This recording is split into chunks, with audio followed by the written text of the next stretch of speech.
अस्सलाम वालेकुम। मैं हैदर अली बिजारानी आईआर के पेपर 1 और पेपर 2 की लेक्चर सीरीज में खुशामदीद। लास्ट लेक्चर में हमने इंटरनेशनल पॉलिटिकल इकोनॉमी को डिस्कस किया था, जिसकी लिंक आपको डिस्क्रिप्शन में मिल जाएगी। और आज एक और मेजर थ्योरी इंपीरियलिज्म पे बात करेंगे। अगर इंपीरियलिज्म की हम डेफिनेशन को देखें तो वो है कि किसी भी कंट्री की एक्सपेंशन उसकी ज्योग्राफिकल बाउंड्री से अगर बाहर हो तो उसे ही इंपीरियलिज्म कहा जाता है या साम्राज्य निजाम कहा जाता है। और जो साम्राज्य लोग होते हैं, जो कंट्रीज होती हैं, वो इस्तेसाल करती हैं, एक्सप्लॉइट करती हैं मईशत को, सियासत को, लोगों की सोशल लाइफ को, सिर्फ अपने पर्सनल गेन के लिए, अपने प्रॉफिट के लिए। अगर हम देखें कि एवोल्यूशन ऑफ इंपीरियलिज्म कैसे हुई या साम्राज्य निजाम कैसे बना, तो मिस्टर फनोन ने कहा है कि उनकी 4 स्टेजेस हैं। मतलब कि सबसे पहले एज ऑफ डिस्कवरी हुई। एज ऑफ डिस्कवरी में यह था कि सी रूट्स ढूंढे गए कि भाई कहाँ कहाँ पे मार्केट है। उन मार्केट से पहले सी रूट्स ढूंढे गए। जैसे वास्को डी गामा ने सी रूट्स ढूंढे इंडिया की तरफ, जैसे कोलंबस ने सी रूट्स ढूंढे अमेरिका की तरफ। तो सबसे पहला जो पॉइंट था, एवोल्यूशन जो स्टेज थी, वो एज ऑफ डिस्कवरी थी। उसके बाद सी रूट्स के बाद उन्होंने कैप्चरिंग इकोनॉमीज किया, इकोनॉमी पे कंट्रोल करना शुरू कर दिया। इकोनॉमी के बाद उन्होंने टेरिटरीज पे कंट्रोल करना शुरू किया। अब जब टेरिटरी पे कंट्रोल हो गया तो फाइनली साम्राज्य निजाम उन टेरिटरीज पे लागू कर दिया। मतलब कि अपने रूल्स और अपने रेगुलेशन उन टेरिटरीज पे लागू कर दिए।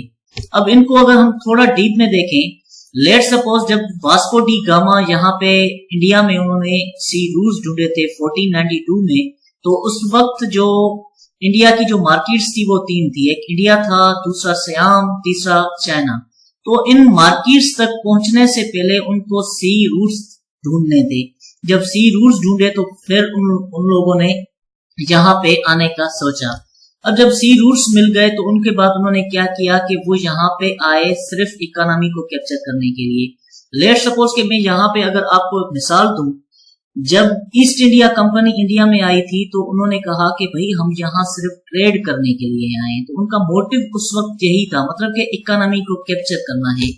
अब जब इकोनॉमी भी कैप्चर हुई तो फाइनली उन्होंने देखा कि जब हम पावरफुल बन गए हैं तो उन्होंने इंडिया में टेरिटरीज को कंट्रोल करना शुरू कर दिया। अब ये एग्जांपल सिर्फ इंडिया पे नहीं मगर दुनिया के किसी भी जगह पे जहां जहां पे साम्राज्य निजाम लागू हुआ तो वो इन स्टेजेस से पास होता हुआ। अब फाइनली जब उन्होंने इन टेरिटरीज पे भी कंट्रोल करना शुरू कर दिया, टेरिटरीज को कैप्चर करना शुरू कर दिया, तो उन कैप्चर करने के बाद जो लास्ट स्टेज आती है वो होती है इंपीरियलिज्म, मतलब के साम्राज्य निजाम। और साम्राज्य निजाम में उन्होंने उन टेरिटरीज के ऊपर अपने रूल्स लगाए, उन टेरिटरीज के अपने ऊपर अपने रेगुलेशंस लगाए।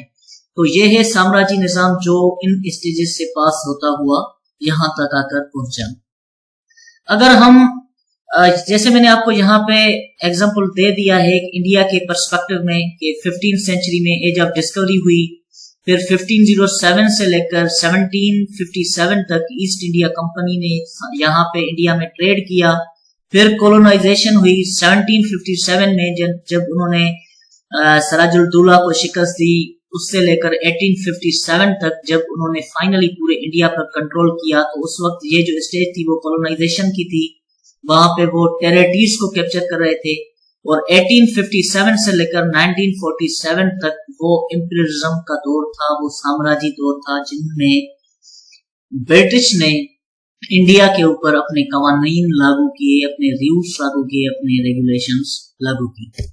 अब अगर आगे देखें कि टाइप्स ऑफ इंपीरियलिज्म साम्राज्य निजाम की कितनी होती है, तो सबसे पहले है कॉलोनियलिज्म, जिसमें किसी भी टेरिटरी को कंट्रोल किया जाता है।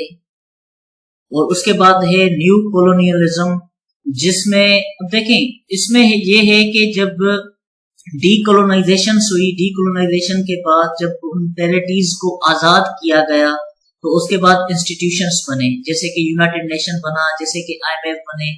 तो ये इंस्टीट्यूशन बने। अब इन इंस्टीट्यूशन के बनने के बाद ऐसे समझ लें कि जैसे यहाँ पे मैंने ब्लैकमेलिंग लिखा है तो इन इंस्टीट्यूशन ने डेवलपिंग कंट्रीज को ब्लैकमेल करना स्टार्ट किया, क्योंकि डेवलपिंग कंट्रीज को वहां पे फंड चाहिए थे उनकी सिक्योरिटी और सर्वाइवल के लिए। उनको यूनाइटेड नेशन या सिक्योरिटी काउंसिल जैसी ऑर्गेनाइजेशन का साथ चाहिए था। तो इस बात की वजह से वो डेवलपिंग कंट्रीज फिर उन कंट्रीज के आगे झुकी जो पहले साम्राज्य थी।